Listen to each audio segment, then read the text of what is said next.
بسم اللہ الرحمن الرحیم۔ السلام علیکم۔ ابرار رشید آپ کی خدمت میں حاضر ہے۔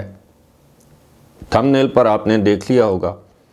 کہ ایک اور خودکش حملہ ہماری سیکیورٹی فورسز پر۔ اس سے پہلے مختصراً دو خبریں آپ کے ساتھ شیئر کرنی ہیں۔ ایک تو یہ ہے کہ نئی دلی کے وزیر اعلیٰ اروند کیجریوال، جو کہ عام عوام پارٹی کے بڑے مقبول رہنما ہیں، انہیں گزشتہ روز گرفتار کر لیا گیا، اس وقت جب نئی دلی کی ہائی کورٹ نے ان کی حفاظتی ضمانت کی درخواست جو ہے وہ مسترد کر دی، اور آپ دیکھیے کہ وزیر اعلیٰ کو گرفتار کر لیا گیا۔ آج ان کی سپریم کورٹ میں اس کی اپیل ہے۔ دوسری جانب ہمارے ہاں ہمارے وزیر اعلیٰ خیبر پختونخوا علی امین گنڈا پور متعدد مقدمات میں مطلوب ہیں، اور ان کے 3 روز پہلے ناقابل ضمانت وارنٹ گرفتاری جاری ہوئے، اسلام آباد آئے، لیکن ان کو گرفتار نہیں کیا گیا۔ البتہ آج وہ اسلام آباد میں سول جج قدرت اللہ کی عدالت میں پیش ہوئے، اور وہاں ان کی ضمانت منظور کر لی گئی، اور یہ بنیادی طور پر اسلام آباد جوڈیشل کمپلیکس میں توڑ پھوڑ کا ایک مقدمہ ہے۔ وہ ایک اور مقدمے بھی مطلوب ہیں، اور ان کے ناقابل ضمانت وارنٹ گرفتاری راولپنڈی کی ایک عدالت نے جاری کیے ہوئے ہیں۔ یہ بات آپ کو بتانے کا مقصد یہ تھا کہ اب آپ کو پتہ ہے کہ بھارت میں یا انڈیا میں جو ہے وہ عدالتیں آزاد ہیں۔ وہاں پر اگر وزیر اعظم، وزیر اعلیٰ کسی کے خلاف کوئی کیس آتا ہے تو عدالتیں کس طرح میرٹ پر وہ کیس سنتی ہیں، لیکن ہمارے ہاں ہم نے دیکھا ہے کہ ہماری اعلیٰ عدلیہ کے کچھ حصے، آپ ان کو یہ کہہ لیں کہ وہ ضمانتیں دینے کی فیکٹریاں ہیں۔ کسی زمانے میں جس طرح کہا جاتا تھا کہ جی اب ایوان صدر آرڈیننس فیکٹری بن چکا ہے، تو ایسی ہی صورتحال ہمارے ملک میں قانون اور انصاف کی آپ طاقتور ہیں تو پھر آپ کو بڑی سہولتیں میسر ہوتی ہیں۔ خیر یہ ایک لمبی بحث ہے، لیکن اس وقت ایک ایسی خبر کہ ظاہر دل خراش ہے کہ آج ڈی آئی خان میں، ڈیرہ اسماعیل خان میں ایک مرتبہ پھر ایک خودکش حملہ کیا گیا ہماری سیکیورٹی کے کانوائے پر، یا یوں کہیے کہ پاک فوج کے کانوائے پر، جس کے نتیجے میں 2 جو ہیں وہ ہمارے جوان شہید ہو گئے۔ بتایا جاتا ہے ابتدائی معلومات کے مطابق کہ یہ خودکش حملہ تھا، اور بارود سے بھری گاڑی جو ہے وہ ٹکرائی گئی ہمارے جو کانوائے گزر رہا تھا، کاروان گزر رہا تھا ہماری فوج کا، اس کے ساتھ۔ یہ آپ یوں سمجھیے کہ تقریباً 5 دن کے اندر، یعنی پہلا حملہ ہوا تھا 16 اور 17 کو، تو اس کے بعد آپ حساب لگا لیں تقریباً 5 دن کے اندر یہ دوسرا حملہ ہے۔ اب اس کا میرے پاس معلومات تو نہیں ہیں، اطلاعات تو نہیں ہیں، لیکن ہم یہ گمان کر سکتے ہیں، یہ اس امکان کا اظہار کر سکتے ہیں کہ اس کا بھی بالکل اسی طرح جواب دیا جائے گا اس حملے کا، جس طرح 18 تاریخ کو دیا گیا تھا۔ افغانستان کے اندر ایئر سٹرائکس کی گئی تھی، 7 تنبیہ بھی کی گئی تھی۔ اس سے پہلے میری 2-3 ویڈیوز اس پر موجود ہیں۔ اب آپ کو بتاتے ہیں کہ یہ معاملہ ہے کیا یہ اتنا سادہ ہے کہ تحریک طالبان پاکستان جو ہے وہ پاکستان پر حملے کر رہی ہے اس لیے کہ پاکستان میں بقول ان کے ایک غیر شرعی حکومت ہے، وہ پاکستانی آئین کو نہیں مانتے، ان کی ایک اپنی منطق ہے۔ لیکن سوال یہ پیدا ہوتا ہے کہ کچھ پاکستانی تجزیہ کار بھی یہ کہتے ہیں کہ جی اب تو انڈین را کا کوئی عمل دخل ہے ہی نہیں افغانستان میں، اب تو وہاں پر طالبان کی حکومت ہے، طالبان کی حکومت کے ساتھ تو ان کے تعلقات ہیں ہی نہیں۔ ایسا نہیں ہے۔ اب آپ نے اس بات کو سمجھنا ہے، تھوڑا سا آپ نے دھیان دینا ہے، اور پھر آپ نے خود فیصلہ کرنا ہے کہ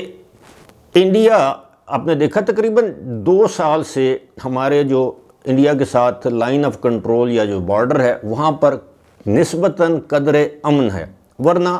سال میں 3-4 مرتبہ سرحدوں پر ہماری کشیدگی ہوتی تھی، انڈیا کی طرف سے گولہ باری ہوتی تھی، یہاں سے جوابی گولہ باری کی جاتی تھی، یعنی سرحدیں ہماری گرم رہتی تھیں۔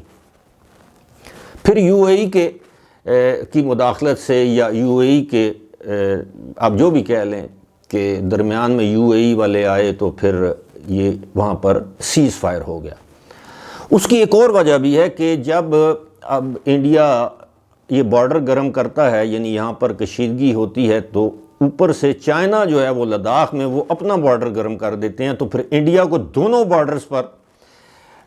لڑنا ظاہر ہے آسان کام نہیں ہے کہ ادھر سے پاکستان کے ساتھ بھی کشیدگی ہو اور جھڑپیں ہوں، اور وہاں پہ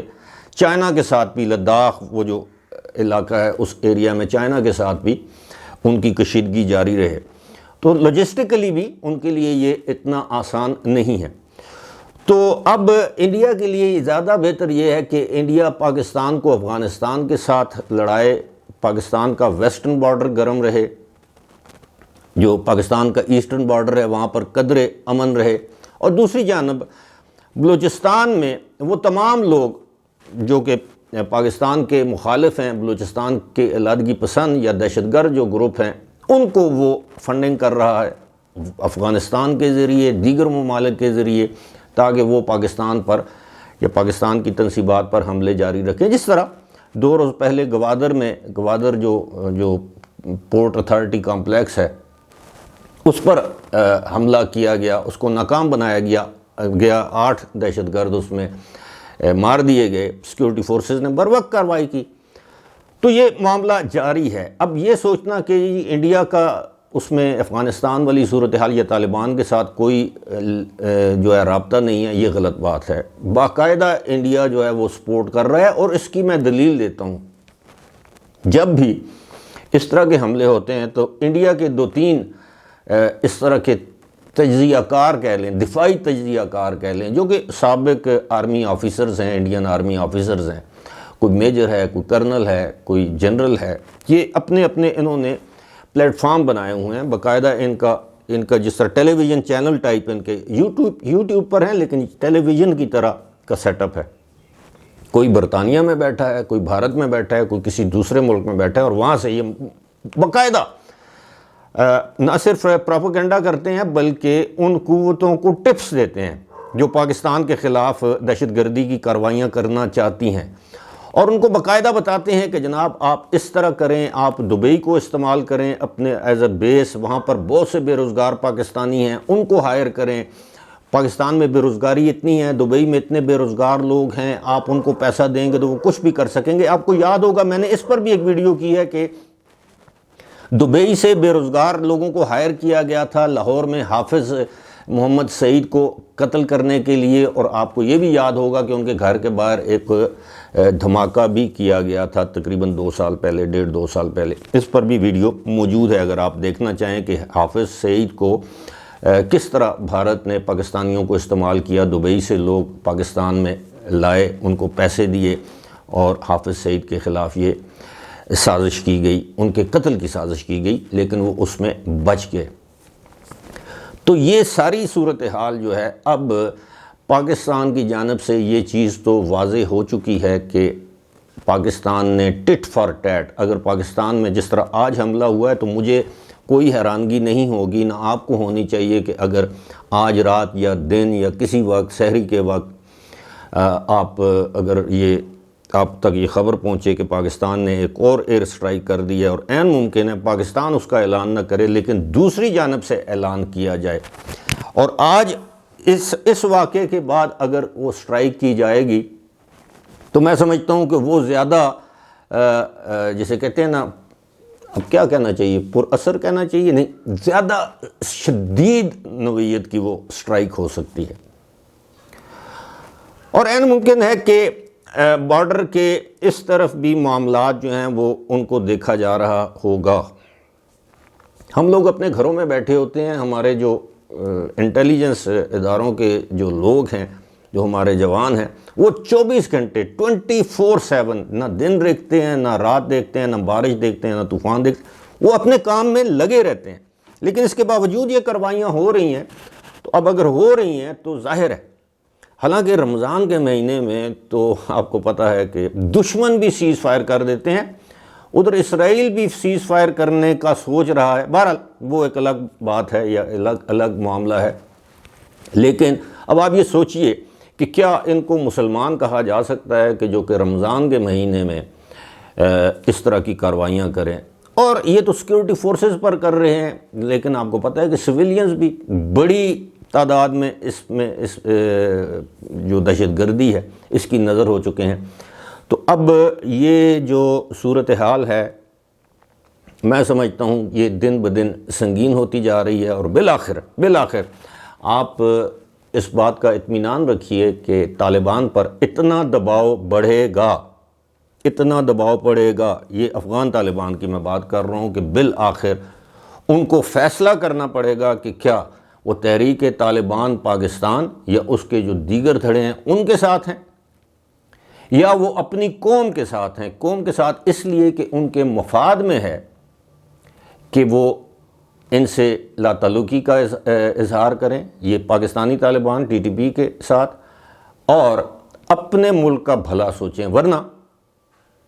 پاکستان سمیت وہ ممالک جن کے دل میں تھوڑا سا بھی نرم گوشہ ہے افغان طالبان کی حکومت کے لیے، وہ اس حمایت کو کھو دیں گے۔ فی الحال مجھے دیجیے اجازت، خدا حافظ۔